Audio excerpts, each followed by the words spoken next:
volta aqui no Conectando, coisa boa, conectar pessoas inteligentes com você, nosso público, nossa audiência. E nós estamos falando aqui de voz, não é? Se você está assistindo aqui na TV Mar, bem-vindo. Se você estiver assistindo no YouTube, bem-vindo também. E se você estiver assistindo no interesse de aprender algo para poder utilizar nas suas redes sociais, na sua comunicação, no seu trabalho, aproveite, porque Dr. Jeová Amorim tem muito que oferecer para a gente. É uma experiência incrível, já transformou muitas pessoas através do trabalho vocal, não é, Jeová? Isso. Quando a gente saiu para o intervalo comercial, eu falei o seguinte, que mesmo para ficar calado, a gente precisa saber se comunicar bem. Isso. Eu achei fantástico essa sua colocação, porque na comunicação a gente não tem oposto. Comunica, não comunica, como dia, noite, né, vida, morte. Na comunicação não. A gente comunica na atividade comunicativa e na inatividade. Então eu estou em silêncio, mas muitas vezes o meu silêncio ele é muito mais eloquente do que as minhas palavras. Né? Então a gente comunica quando a gente fala e quando a gente não fala. Então a partitura corporal da gente também é um elemento importante na comunicação. Os gestos que eu utilizo na hora que eu me comunico, eles vão passar mais credibilidade, menos credibilidade. E já que a gente falou de gestos, né, tem um gesto que é muito interessante. Como é que a gente pode mais ou menos entender se aquela pessoa que está falando alguma coisa, ela está falando de algo que ela tem propriedade, que ela está confortável ou algo desconfortável? A palma da mão. Geralmente, quando a gente fala de uma coisa que a gente tem domínio, a palma da mão, ela aparece. Não quer dizer que eu vou falar assim, né? Fazendo isso, não é isso. Mas você não tem reserva. Mas eu não tenho reserva. É só a gente pensar, quando a gente está um pouco inseguro, a primeira coisa que a gente faz é ficar se apertando, esconder as mãos, né? E por aí vai. Então, essa partitura corporal é algo muito importante que precisa ser valorizado na situação de comunicação. Então a gente pode até mentir com as palavras, com o repertório, mas a gente não consegue mentir com a voz e com o corpo. Ele sempre vai dar um jeito de entregar. Você quer ver um exemplo? Nós estamos aqui batendo papo. Enquanto Jeová está falando, horas eu estou olhando para ele, apreciando o que ele está falando, horas eu estou olhando para você que está aí do outro lado. E aí quando eu estou olhando aqui, você consegue perceber se eu estou gostando ou não do que ele está falando, porque é automático, não é? Por mais que a gente tente disfarçar, não, a gente não consegue disfarçar 100%. E aí você consegue perceber do outro lado, que eu estou sorridente, que eu estou encantada com o que ele está falando, porque eu estou gostando. E não é nenhuma questão de gostar ou não gostar, é de concordar ou não concordar. Às vezes a gente faz assim. Né? É uma microexpressão, sem né? Querer, que já falou, até sem querer. já foi a fala toda. A gente já comunica. Isso é encantador.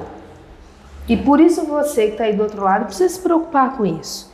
Você precisa se preocupar no sentido de cuidar para melhorar. Isso. Não é? Será que eu estou falando assim ou assado e se privar de comunicação? Não é isso que nós estamos falando aqui. Nós estamos falando que existem maneiras de você aprimorar a sua comunicação. Isso, Edjane. E uma coisa super importante, né, é a questão da audição. Né? Qual o melhor exercício para saber se eu estou me comunicando bem ou se eu não me comunico tão bem?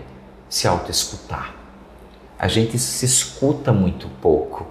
Né? Então, quantas vezes eu recebo pessoas que dizem assim: doutor, eu gravo a minha voz uma mensagem de WhatsApp e eu não gosto de escutar a minha voz. Né? Mas por que você não gosta da sua voz? Eu acho ela nasal, eu acho que eu falo muito rápido, ou eu tenho uma voz muito rouca, ou tem muito ar na minha voz, e por aí vai. Né? Então, o que essa pessoa está me dizendo? Eu não destino tempo para me escutar, eu simplesmente digo que não gosto. Né? Aí quando eu chego e pergunto, o que você não gosta na sua voz? A pessoa faz tudo, né? Só que tudo é macro. Né? Então fica difícil. Não é possível que você não goste de tudo em você. Você precisa ter cuidado com as colocações. Pois é. Não é?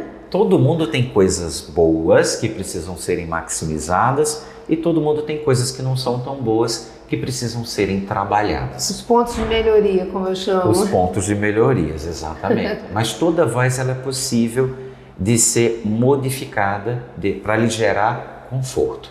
Porque a gente só vai mudar aquilo que o outro acha que precisa ser modificado. Ô Jeová, a forma de falar, né? A fala mesmo. E aí você falou das vozes que nós temos.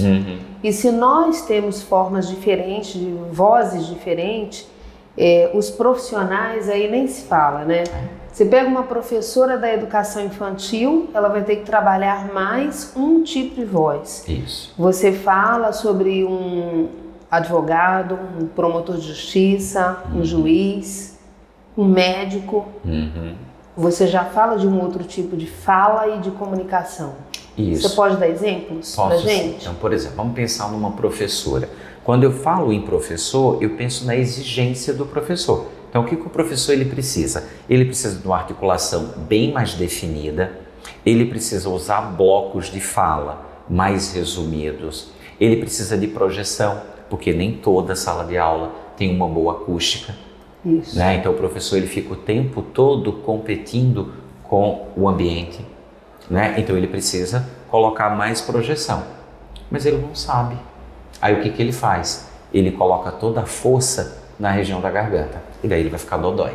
Ele vai desenvolver um calo nas pregas vocais ou um nódulo de prega vocal e isso vai gerar um impacto negativo. Então o que eu preciso dar para esse professor? Olha, todas as vezes que você for falar, contrai o abdômen e fala, porque eu ganho mais projeção.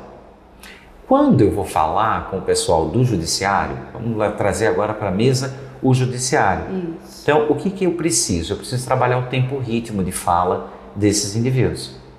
Né? Ele não pode falar muito rápido, ele não pode falar muito devagar, porque se eu falo muito rápido, o outro corre o risco de não entender aquilo que eu estou trazendo para a mesa de comunicação, ou se eu falo muito devagar, o outro perde o interesse. Né? Então a gente precisa orientar, no caso, um advogado, por exemplo, um juiz, a respeitar pausa, ênfase e modulação. Pausa, o que é a pausa? A pausa não é para eu respirar na comunicação, a pausa é para eu gerar uma expectativa. Então na hora que eu paro, as pessoas ficam esperando alguma coisa, mas eu preciso saber onde parar. Né? Geralmente as palavras que antecedem a pausa são as palavras que são valorizadas. Né? E uma estratégia de ênfase que as pessoas gostam muito, e eu particularmente adoro, é a silabação. Uma coisa é eu dizer assim, nossa, conversar com a Edjane no Conectando é maravilhoso. Uma coisa é eu dizer, conversar com a Edjane no Conectando é maravilhoso. Observa que eu fiz um adorno na palavra maravilhoso. E ficou maravilhoso, né? E ficou maravilhoso, né? E juntar a tudo isso a modulação. O que é modular? É numa situação de fala, como a gente está fazendo agora, eu variar o tom da minha voz entre grave e agudo, a velocidade da minha fala, tem hora que eu estou um pouco mais rápido, tem hora que eu estou um pouco mais lento, e o volume da minha voz. Tem hora que eu falo um pouco mais forte e tem hora que eu falo um pouquinho mais baixo. Isso. Então, quando alguém do direito se apropria disso, a comunicação dele fica muito mais atrativa. E o resultado do trabalho também. Exato. E eu posso falar bem a respeito disso porque a gente experimenta. Jeová falou assim, quando você não sabe utilizar direito a voz, você pode ter calos nas pregas vocais. Aconteceu comigo, né? Antes de ser trabalhada por um fonoaudiólogo, eu tive calos nas pregas vocais. E eu vou te falar, não é bom não, viu? E dói. A gente fica com atenção também, né? Nessa região do pescoço. Eu até imagino, Jane, eu lembro quando eu cheguei aqui, alguns anos atrás, eu sou pernambucano, mas atualmente eu me coloco como alabucano, eu via sempre a sua voz. Eu ainda não lhe conhecia na época, né? E tinha aquela história da lista do vestibular, dos aprovados, né? Que você lia nome por nome. Eu fazia, meu Deus. No tempo certo, porque geralmente, né, saía no fim da tarde essa lista. E hoje em dia tudo mudou e facilitou demais, até a flexibilização do horário da Voz do Brasil, que antes não tinha essa flexibilização. Então, na verdade, a gente tinha que terminar toda a lista antes das 7 horas da noite. Nossa. Não é? Então, assim, tinha que ter uma velocidade que a gente não tinha ritmo não, viu? Era só velocidade. Mas tinha que falar de forma que as pessoas entendessem. Sim. Não é? Não ia adiantar. Eu sempre pensei em quem está ouvindo. Não é? Porque eu acho que também é uma das coisas a serem observadas. Quem vai ouvir? Então eu pensava que tinham famílias me ouvindo, pais, avós, tios, não é? E a gente tinha que falar de forma que fosse entendido, porque não era só para cumprir a lista, era para que as pessoas pudessem entender também, porque teve uma época que as pessoas também não tinham como acessar pela internet. Sim. Então o único canal de você saber imediatamente o resultado vestibular era através da rádio. Exato. Então assim, época boa, viu? Você puxou uma época aí que dá uma saudade. Né? Algumas décadas, né? Uma década e pouco atrás, né? A gente não tinha esse universo internetosférico tão forte. Veja como evoluímos bastante, viu? Eu gostaria que você deixasse algumas dicas para que as pessoas que estão nos ouvindo pudessem cuidar um pouco melhor da voz. Perfeito. Acho que a primeira dica, a dica mais importante é você se auto-escutar e ser generoso com você mesmo. Né? Agora vamos para dicas um pouco mais práticas. Qual a melhor coisa para a voz? Hidratação. Se hidrate, beba água. Tenha uma boa noite de sono. Invista no seu sono. Invista em atividade física. Um corpo saudável carrega uma voz também saudável. Respeite seus limites. Né? Respeite a sua voz. Tá? Para que a sua voz ela tenha cada vez mais vez e voz. Evite alguns hábitos, né, que são bastante daninhos para as pregas vocais, como tosse seca, pigarro, gritar, falar alto, risadas muito estridentes, né, porque isso vai gerar uma sobrecarga nessa sua região de laringe e a sua voz ela vai gritar por você.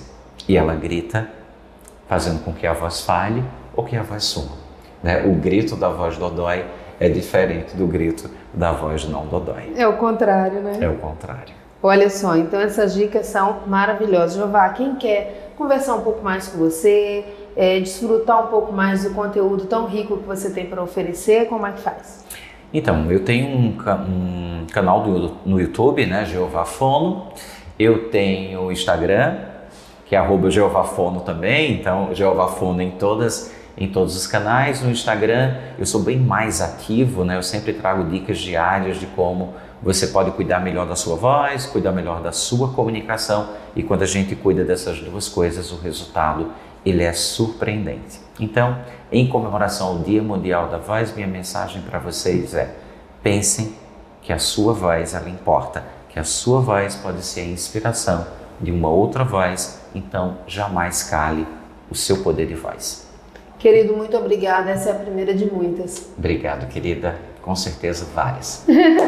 E eu agradeço a sua audiência, sua preferência em nos assistir, tá? Estaremos de volta amanhã. Agradeço a Med Rádios, a Miss Chloe e também a Agência Paradise. Beijo grande, até amanhã.